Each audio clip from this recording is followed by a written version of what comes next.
ನಮಸ್ಕಾರ. 10ನೇ ತರಗತಿಯ ಸಮಾಜ ವಿಜ್ಞಾನ ವಿಷಯದಲ್ಲಿ ಬರುವಂತಹ 14ನೇ ಅಧ್ಯಾಯ ಇರುವಂತದ್ದು ಭಾರತದ ಜಲಸಂಪನ್ಮೂಲಗಳು ಅನ್ನೋ ಅಧ್ಯಾಯ ಆಗಿರುವಂತದ್ದು. ಈ ಒಂದು ಅಧ್ಯಾಯಕ್ಕೆ ಸಂಬಂಧಿಸಿದಂತೆ LBA ಲೆಸನ್ ಬೇಸ್ಡ್ ಅಸೆಸ್ಮೆಂಟ್ ನಲ್ಲಿ ಕೇಳಿರುವಂತಹ ಪ್ರಶ್ನೆಗಳು ಮತ್ತು ಅವುಗಳ ಮಾದರಿ ಉತ್ತರಗಳನ್ನ ಇಲ್ಲಿ ಡಿಸ್ಕಷನ್ ಮಾಡ್ಕೊಂಡು ಬರೋಣ.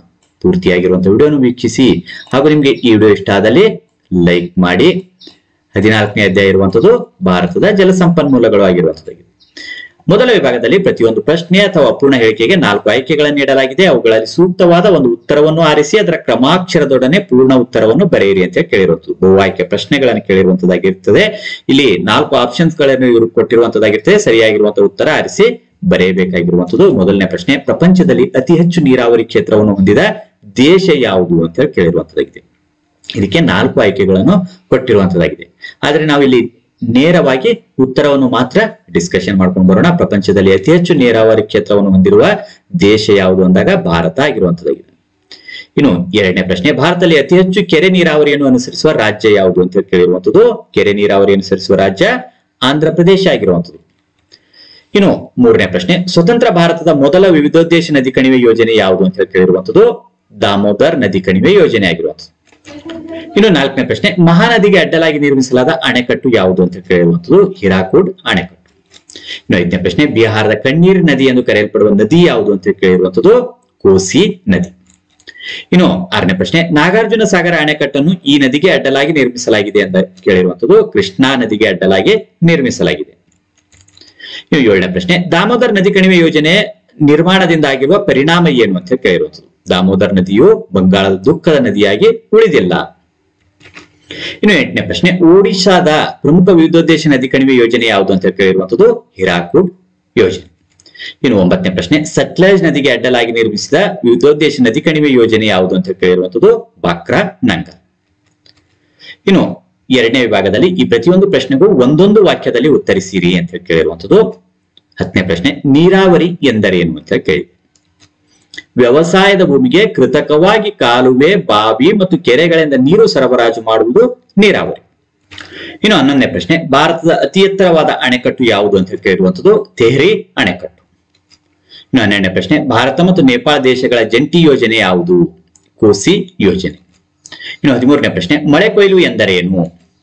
ಮಳೆ ನೀರನ್ನು ಸಂಗ್ರಹಿಸಿ ಬಳಕೆ ಮಾಡುವುದನ್ನು ಮಳೆ ಕೊಯ್ಲು ಎಂದು ಕರೆಯುವರು. 14ನೇ ಪ್ರಶ್ನೆ, ಅಂತರ್ಜಲ ಮಟ್ಟವು ಹೇಗೆ ಮರುಪೂರ್ಣಗೊಳ್ಳುವುದು. ಮಳೆ ನೀರು ಹರಿದು ಹೋಗದಂತೆ ತಡೆಯೊಡ್ಡಿ ಭೂಮಿಯಲ್ಲಿ ಇಂಗುವಂತೆ ಮಾಡುವುದರಿಂದ ಅಂತರ್ಜಲ ಮಟ್ಟವು ಮರುಪೂರ್ಣಗೊಳ್ಳುವುದು. 15ನೇ ಪ್ರಶ್ನೆ, ದಾಮೋದರ್ ನದಿಯನ್ನು ಬಂಗಾಳದ ಕಣ್ಣೀರ್ ನದಿ ಎಂದು ಏಕೆ ಕರೆಯುತ್ತಾರೆ. ಪಶ್ಚಿಮ ಬಂಗಾಳದಲ್ಲಿ ಪ್ರವಾಹಗಳಿಂದ ಜೀವ ಹಾಗೂ ಆಸ್ತಿಗೆ ಅಪಾರ ಹಾನಿ ಉಂಟು ಮಾಡುತ್ತದೆ. 16ನೇ ಪ್ರಶ್ನೆ, ರಾಷ್ಟ್ರೀಯ ವಿದ್ಯುತ್ ಜಾಲ ಎಂದರೇನು ಅಂತ ಕೇಳಿರುವಂತದ್ದು. ಹೆಚ್ಚುವರಿ ವಿದ್ಯುತ್ ಅನ್ನು ಕೊರತೆ ಇರುವ ಪ್ರದೇಶಗಳಿಗೆ ಸಾಗಿಸಲು ಹಾಗೂ ವಿದ್ಯುತ್ ಅನ್ನು ಸಮರ್ಪಕವಾಗಿ ಪ್ರಸರಣ ಮಾಡಲು ನಿರ್ಮಿಸಿರುವುದೇ ರಾಷ್ಟ್ರೀಯ ವಿದ್ಯುತ್ ಜಾಲ. ಇನ್ನು 3ನೇ ವಿಭಾಗದಲ್ಲಿ ಈ ಪ್ರತಿಯೊಂದು ಪ್ರಶ್ನೆಗೂ 2 ರಿಂದ 4 ವಾಕ್ಯಗಳಲ್ಲಿ ಅಥವಾ ಅಂಶಗಳಲ್ಲಿ ಉತ್ತರಿಸಿ ಅಂತ ಕೇಳಿರುವಂತದ್ದು. 17ನೇ ಪ್ರಶ್ನೆ, ನೀರಾವರಿಯ ವಿಧಗಳು ಯಾವುವು. ಬಾವಿ ನೀರಾವರಿ, ಕೆರೆ ನೀರಾವರಿ, ಕಾಲುವೆ ನೀರಾವರಿ. ಇನ್ನು 18ನೇ ಪ್ರಶ್ನೆ, ಬಾವಿ ನೀರಾವರಿಯು ಅತಿ ಪ್ರಮುಖವಾದ ನೀರಾವರಿ ಪದ್ಧತಿಯಾಗಿದೆ ಏಕೆ. ದೇಶದಲ್ಲಿ ಅತಿ ಹೆಚ್ಚು ಕೃಷಿ ಕ್ಷೇತ್ರಕ್ಕೆ ನೀರಾವರಿ ಸೌಲಭ್ಯ ಒದಗಿಸುತ್ತದೆ. ಕಡಿಮೆ ಮಳೆ ಬೀಳುವ ಭಾಗಗಳಲ್ಲಿ ಹೆಚ್ಚು ಉಪಯುಕ್ತವಾಗಿದೆ. ಬಾವಿಗಳ ನಿರ್ಮಾಣ ಮತ್ತು ನಿರ್ವಹಣೆ ಸುಲಭ.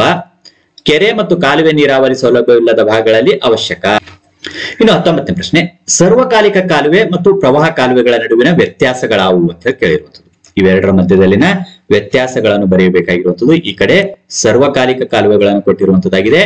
ಇನ್ನು ಈ ಕಡೆ ಭಾಗದಲ್ಲಿ ಪ್ರವಾಹ ಕಾಲುವೆಗಳ ಅಂಶಗಳನ್ನು ಕೊಟ್ಟಿರುವಂತದ್ದಾಗಿದೆ. ಸರ್ವಕಾಲಿಕ ಕಾಲುವೆಗಳಲ್ಲಿ ನದಿಗಳಿಗೆ ಅಣೆಕಟ್ಟುಗಳನ್ನು ಕಟ್ಟಿ ನೀರನ್ನು ಸಂಗ್ರಹಿಸಿ ಕೃಷಿ ಭೂಮಿಗೆ ನೀರನ್ನು ಒದಗಿಸಲು ನಿರ್ಮಿಸಲಾಗುತ್ತದೆ. ಬಹುತೇಕ ಎಲ್ಲ ಕಾಲಗಳಲ್ಲಿಯೂ ನೀರು ಹರಿಯುತ್ತದೆ. ಪ್ರವಾಹ ಕಾಲುವೆಗಳಲ್ಲಿ ಅಣೆಕಟ್ಟುಗಳನ್ನು ಕಟ್ಟದೆ ನದಿಗಳಿಂದ ನೇರವಾಗಿ ತೋಡುವ ಕಾಲುವೆಗಳು. ನದಿಗಳು ತುಂಬಿ ಹರಿಯುವಾಗ ಮಾತ್ರ ನೀರು ಹರಿಯುವುದು. ಈ ರೀತಿ ಇವೆರಡರ ಮಧ್ಯದಲ್ಲಿನ ವ್ಯತ್ಯಾಸ ಇರುವಂತದ್ದಾಗಿದೆ. ಇನ್ನು 20ನೇ ಪ್ರಶ್ನೆ, ಮಳೆ ನೀರು ಸಂಗ್ರಹಣೆ ಅಥವಾ ಮಳೆ ಕೊಯ್ಲು ಇಂದು ಕಡ್ಡಾಯವಾಗಿದೆ ಏಕೆ ಅಂತ ಕೇಳಿರುವುದು. ನೀರು ಅತಿ ಅಮೂಲ್ಯವಾದುದು. ಭಾರತದಲ್ಲಿ ಜಲಸಂಪತ್ತಿನ ಹಂಚಿಕೆಯು ತಾರತಮ್ಯಗಳಿಂದ ಕೂಡಿದೆ. ಹೆಚ್ಚು ಮಳೆ ಬೀಳುವ ಪ್ರದೇಶಗಳು ಮಳೆ ರಹಿತ ಪ್ರದೇಶಗಳಾಗುತ್ತಿವೆ. ಮಳೆಗಾಲದ ಅವಧಿ ಕಡಿಮೆಯಾಗಿದೆ. ಬೇಸಿಗೆಯಲ್ಲಿ ನೀರಿನ ಕೊರತೆ ಕಂಡುಬರುತ್ತದೆ. ಜಲಕ್ಷಾಮದ ಪರಿಹಾರಕ್ಕೆ ಸರಳ ಮಾರ್ಗವಾಗಿದೆ. ಇನ್ನು 4ನೇ ವಿಭಾಗದಲ್ಲಿ ಈ ಪ್ರತಿಯೊಂದು ಪ್ರಶ್ನೆಗೂ 6 ವಾಕ್ಯಗಳಲ್ಲಿ ಅಥವಾ ಅಂಶಗಳಲ್ಲಿ ಉತ್ತರಿಸಿ ಅಂತ ಕೇಳಿರುವಂತದ್ದು. 21ನೇ ಪ್ರಶ್ನೆ, ಮಳೆ ನೀರು ಸಂಗ್ರಹಣೆ ಮಾಡುವ ವಿಧಾನಗಳಾವುವು ಅಂತ ಕೇಳಿರುವಂತದ್ದು. ಮಳೆ ನೀರು ಸಂಗ್ರಹಣೆ ಮಾಡುವ ವಿಧಾನಗಳು: ಮಳೆ ಬಿದ್ದ ಸ್ಥಳದಲ್ಲಿಯೇ ನೀರನ್ನು ಸಂಗ್ರಹಿಸುವುದು, ಮಳೆ ಬಿದ್ದ ನಂತರ ಹರಿಯುವ ನೀರನ್ನು ಸಂಗ್ರಹಿಸುವುದು, ವ್ಯವಸಾಯ ಕ್ಷೇತ್ರಗಳಲ್ಲಿ ಹೊಂಡಗಳನ್ನು ತೋಡಿ ನೀರನ್ನು ಸಂಗ್ರಹಿಸುವುದು, ಹರಿಯುವ ಮಳೆ ನೀರನ್ನು ತಡೆದು ಇಂಗಿಸುವುದು, ಮನೆಯ ಮೇಲ್ಛಾವಣಿಯ ಮೇಲೆ ಬಿದ್ದ ನೀರನ್ನು ಸಂಗ್ರಹಿಸುವುದು, ಹರಿಯುವ ನೀರಿಗೆ ಅಡ್ಡಗಟ್ಟೆಗಳನ್ನು ನಿರ್ಮಿಸಿ ಸಣ್ಣ ಹೊಂಡ ಕೆರೆಗಳಲ್ಲಿ ನೀರನ್ನು ಸಂಗ್ರಹಿಸುವುದು. ಇನ್ನು 22ನೇ ಪ್ರಶ್ನೆ, ಭಾರತದಲ್ಲಿ ನೀರಾವರಿ ಅವಶ್ಯಕ ಏಕೆ ಅಂತ ಕೇಳಿರುವುದು. ಭಾರತದಲ್ಲಿ ನೀರಾವರಿಯ ಅವಶ್ಯಕತೆ ನೀರಿನ ಲಭ್ಯತೆ ಪ್ರದೇಶದಿಂದ ಪ್ರದೇಶಕ್ಕೆ ವ್ಯತ್ಯಾಸವಾಗಿದೆ. ನೀರಿನ ಲಭ್ಯತೆ ಕಾಲದಿಂದ ಕಾಲಕ್ಕೆ ವ್ಯತ್ಯಾಸವಾಗಿದೆ. ಅಸಮಾನ ಮಳೆ ಹಂಚಿಕೆ, ಮಳೆಯು ಅನಿಶ್ಚಿತ ಹಾಗೂ ನಿಯತಕಾಲಿಕವಾಗಿದೆ. ಕಡಿಮೆ ಮಳೆ ಬೀಳುವ ಪ್ರದೇಶಗಳಲ್ಲಿ ಮತ್ತು ವ್ಯವಸಾಯವು ಅತ್ಯಂತ ಪ್ರಧಾನವಾಗಿರುವ ಕಡೆ ನೀರಾವರಿ ಅವಶ್ಯಕ. ಇನ್ನು 5ನೇ ವಿಭಾಗದಲ್ಲಿ ಈ ಪ್ರತಿಯೊಂದು ಪ್ರಶ್ನೆಗೂ 8 ವಾಕ್ಯಗಳಲ್ಲಿ ಅಥವಾ ಅಂಶಗಳಲ್ಲಿ ಉತ್ತರಿಸಿ ಅಂತ ಕೇಳಿರುವಂತದ್ದು. 23ನೇ ಪ್ರಶ್ನೆ, ವಿವಿಧೋದ್ದೇಶ ನದಿ ಕಣಿವೆ ಯೋಜನೆಗಳ ಉದ್ದೇಶಗಳಾವು ಅಂತ ಕೇಳಿರುವಂತದ್ದು.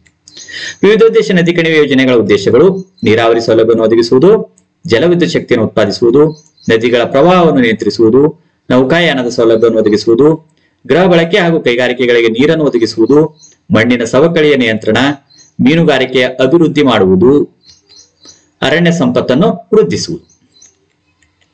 ಇನ್ನು 6ನೇ ವಿಭಾಗದಲ್ಲಿ ನಿಮಗೆ ನೀಡಿರುವ ಭಾರತ ನಕ್ಷೆಯಲ್ಲಿ ಪ್ರಮುಖ ವಿವಿಧೋದ್ದೇಶ ನದಿ ಕಣಿವೆ ಯೋಜನೆಗಳನ್ನು ಗುರುತಿಸಿ ಅಂತ ಕೇಳಿರುವಂತದ್ದು.